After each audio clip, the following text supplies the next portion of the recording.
Assalamualaikum warahmatullahi wabarakatuh. Selamat pagi Ananda semua. Bagaimana kabarnya? Baik.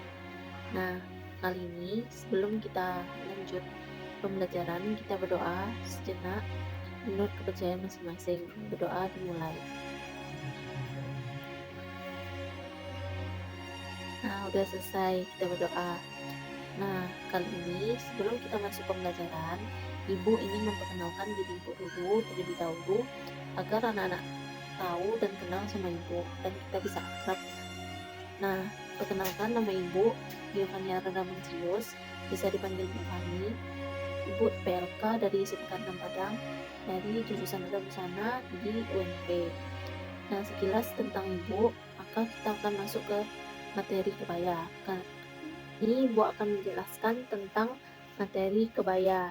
Sebelum masuk tentang materi kebaya, kita harus tahu mata pelajaran kita adalah desain dan produksi busana kelas 12 di SMK 6 Tata Busana, dan kompetensi dasar kita tentang menganalisis kebaya. Ada 6 indikator pencapaian kompetensi yang akan Ibu jelaskan.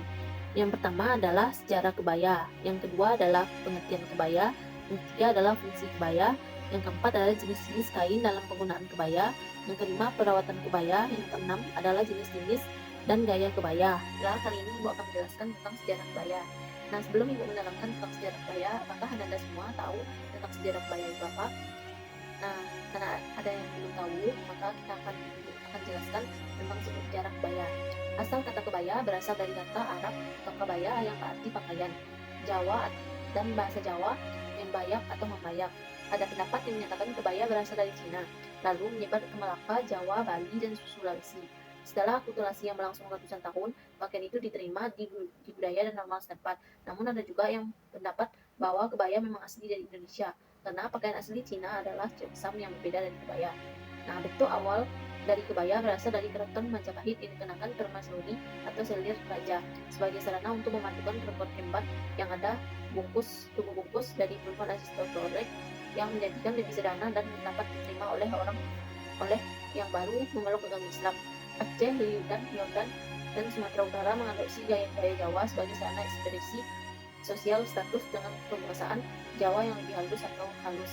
Nama kebaya sebagai pakaian tertutup telah dicatat oleh Portugal saat mendarat Jawa. Kebaya Jawa seperti yang ada sekarang telah dicatat oleh Thomas Stamford Raffles di 1817 sebagai sutra, brokat, dan beludru dengan permukaan pusat dari blus diikat oleh blos atau tombol-tombol lubang di atas batas tubuh kemben yang kainnya dipisah bungkus kain beberapa meter panjang keliru diberi sarung di Inggris atau sarung aksen Malaysia, sarung yang dijahit untuk tabung seperti pakaian barat.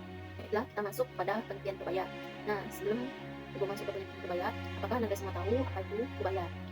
Nah, kebaya itu biasanya diakui oleh pakaian nasional dan ikon busana Indonesia. Namun kebaya hanya dipakai oleh orang Jawa, Sunda, dan Bali secara berkala. Nah, setelah itu, kebaya adalah pakaian atas yang memiliki karakteristik terbuka di bagian depan dan dibuat secara tradisional dari kain ringan seperti brokat, katun, kasal, lengan, dan frill, dan terkadang dihiasi dengan sulangan. Bagian depan diamankan dengan kancing, pin, bros, sedangkan pakaian bagian bawah untuk pakaiannya itu biasanya dikenal dengan sarung, kembeng, atau sepatu kain panjang yang dililitkan di pinggang dan dapat berupa batik, ikat, songket, dan tenun. Nah, kebaya sendiri dikenal di wilayah ini yaitu sebagai sarung kebaya yang berasal dari penamaan komponen lengkapnya. Kebaya telah menjadi ikon mode Asia Tenggara yang dengan banyak maskapai penerbangan berbendera Asia Tenggara termasuk Singapore Airlines, Malaysia Airlines, Royal Brunei, dan Garuda Indonesia telah mengadopsi pakaian tradisional ini sebagai seragam untuk pramugari perempuan maskapai. Selanjutnya, Ibu akan menjelaskan tentang fungsi kebaya dalam kehidupan masyarakat. Nah, pasti Anda tahu apa itu fungsi kebaya dalam kehidupan masyarakat. Ibu mau nanya nih, siapa yang tahu Anda? Nah, benar, ada yang untuk acara nikah, untuk acara adat, untuk acara wisuda, dan acara yang lainnya. Nah, kali ini Ibu akan menjelaskan fungsi kebaya dalam kehidupan masyarakat. Yang pertama adalah acara resmi atau sakral, yaitu dengan menghadiri upacara nikahan dengan kebaya, bisa kebaya panjang, bisa kebaya pendek, dan itu biasanya menggunakan bahan-bahan brokat, bahan ludu, dan lainnya yang elegan gitu. Dan selanjutnya adalah untuk acara-acara adat. Acara-acara adat ini bisa menghadiri acara adat untuk menerima tamu atau gimana gitu. Lalu untuk acara formal atau semi formal, acara formal bisa dengan acara wisuda, kita menghadiri ujian wisuda, lalu kita pakai kebaya, itu fungsinya. Kalau acara semi formal saat berkumpul bersama keluarga ketika merayakan Idul Fitri. Nah, itulah fungsi dari kebaya dalam kehidupan. Nah, kita masuk ke jenis-jenis kain dalam penggunaan kebaya. Nah, Ibu pengen nanya ke kalian nih, siapa yang tahu jenis-jenis kain dalam penggunaan kebaya? Nah, benar, ada kain brokat, ada kain til, ada kain satin, ada kain sifon, ada kain katun, dan kain lainnya. Nah, kali ini Ibu akan menjelaskan tentang jenis-jenis kain dalam penggunaan kebaya. Yang pertama adalah kain brokat. Kain brokat ini terdiri dari 3 jenis, ada brokat Prancis, brokat semi Prancis, dan brokat lokal. Brokat Prancis itu biasanya memiliki karakter yang tebal, seperti brokat Prada, tapi motifnya lebih rapat. Kainnya itu juga banyak pilihan dengan tekstur yang terasa lebih lembut, tidak panas maupun menerawang. Bahkan coraknya sangat indah sehingga tidak perlu lagi dikasih lapisan kuring di dalamnya.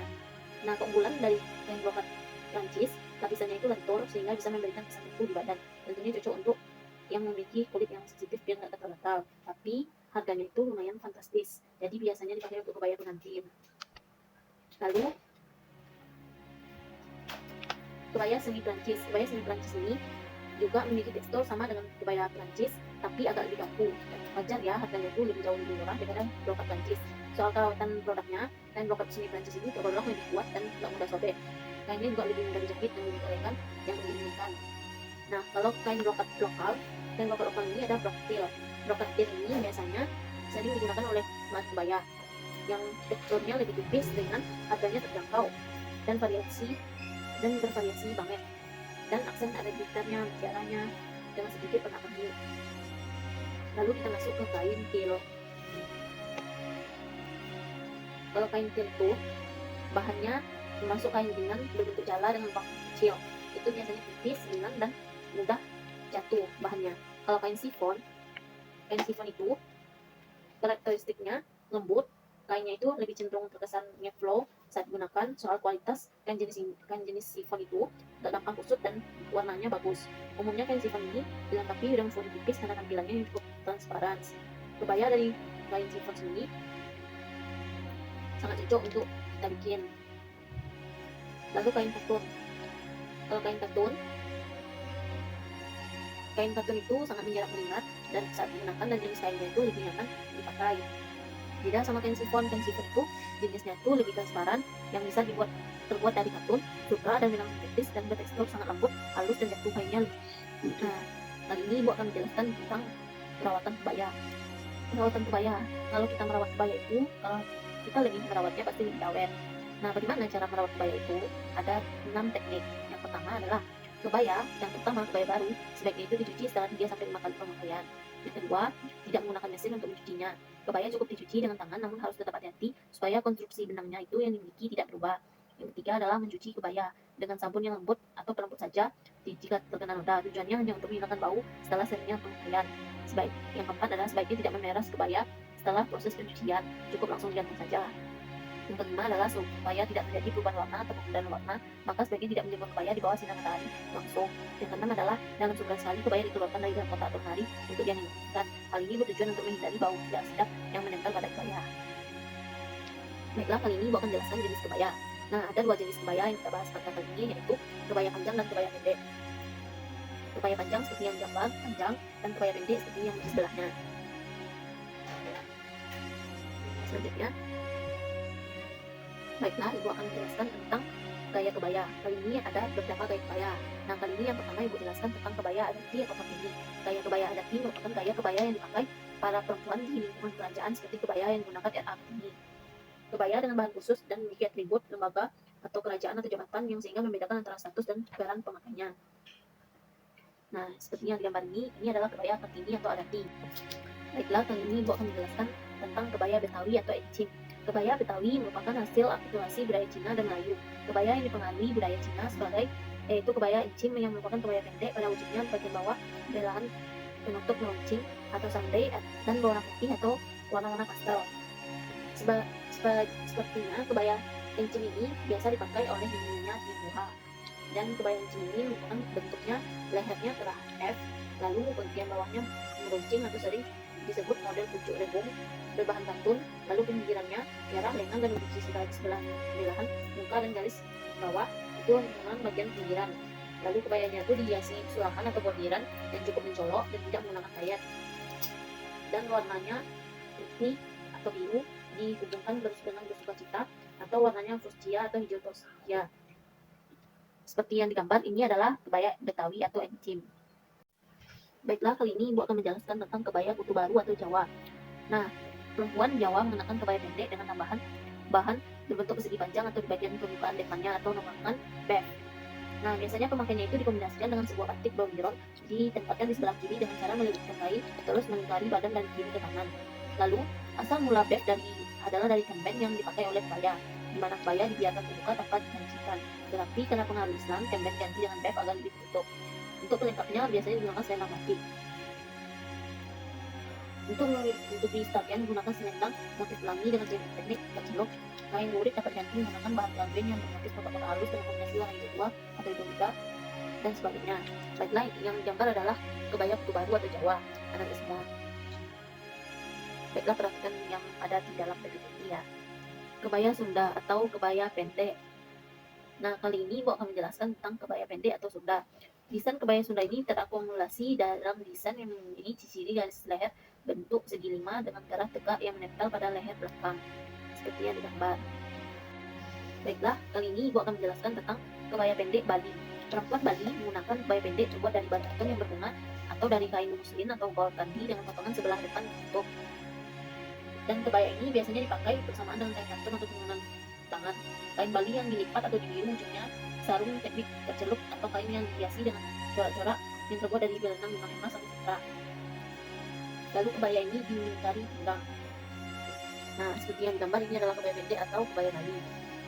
Nah, selanjutnya Ibu akan jelaskan tentang kebaya Landung atau Maluku. Anak-anak semua, seperti yang digambar seperti ini, kebaya Maluku dipakai agak longgar dengan lengan kebaya yang sempit di bagian pergelangan tangan, dengan kebaya dipotong lebih panjang sehingga bagian yang lebar menutupi pergelangan tangan tersebut memberikan gambaran seperti blus. Nah, lengan kebaya dan pergelangannya ini dibuat dari satu potong bahan. Pergelangan tangan ini diberikan manset sebanyak 7 buah dari emas. Pada kedua sebelah sisi lipat lengan tersebut diberikan lubang kancing, di mana manset-manset akan dipasang dengan kepalanya di sebelah kanan. Panjang kebayanya adalah di atas lutut. Bagian muka ditutupi 3 buah peniti emas yang masing-masingnya dihubungkan dengan rangkai halus. Nah, inilah kebaya Landung atau Maluku. Baiklah, kali ini Ibu akan menjelaskan tentang kebaya Beluntu atau Kalimantan Timur. Kebaya Beluntu yang dipotong lurus di bagian bawah dan mempunyai lekuk leher yang tinggi. Kain tersebut dililit dari badan dari kanan ke kiri, tidak dibiru namun diberi rumbai fly yang jatuh terurai di sebelah kiri badan si pemakainya. Kebaya Beluntu ini yang lebih sederhananya dibuat dari satin berwarna cerah berkantong di bagian bawah di sebelah kiri dan kanan. Nah, ini adalah kebaya Beluntu. Anda semua. Nah, kita masuk kepada kebaya modern. Nah, kali ini Ibu akan menjelaskan kebaya modern atau kontemporer. Nah, gaya kebaya kontemporer merupakan gaya berbusana nasional yang telah mengalami penyesuaian atau adaptasi pada berbagai aspek desain, diantaranya aspek karakteristik bentuk fisik atau mengambil ide bentuk dari model kebaya daerah. Nah, seperti itu. Nah, dapat ditarik kesimpulan, kebaya kontemporer merupakan kebaya yang telah melalui proses modernisasi yang sesuai dengan tren busana masa kini. Nah, seperti yang dicontoh gambar seperti itu Anda.